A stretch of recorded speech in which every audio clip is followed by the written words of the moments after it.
હું ઘરેથી આવ્યો ને ત્યારે ઘી લઈને નહોતો આવ્યો, કેમ કે મારી મમ્મીએ ના પાડી હતી. મને નથી ખબર કેમ ના પાડી હતી, જો મારી મમ્મીને પૂછીને તમને કહીશ.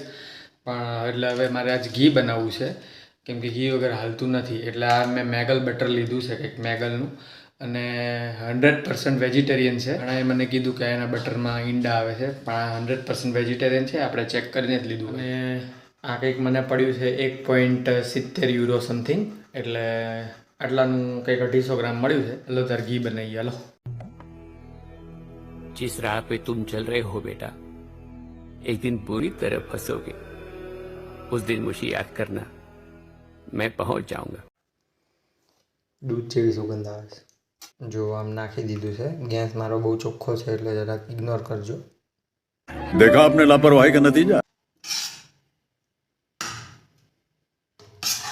આવું થતું જાય છે. ઉકાળવા માંડ્યો ભાઈ. હટ બુડબુડિયા બોલે છે.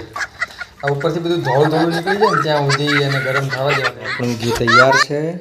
હવે આપણે એને ગાળી લઈશું અને ઠંડુ કરીને તમને બતાવું. બનતી વખતે સુગંધ બહુ મસ્ત આવતી હતી. एहे रहा नहीं जाता, तड़प ही ऐसी है ना. તો જો આપણું સરસનું ઘી બની ગયું છે. કલર એવો સારો એવો આવી ગયો છે અને સુગંધ સરસ આવે છે. કેટલા દિવસે આવી ભાખરી ખાધી ઘીવાળી.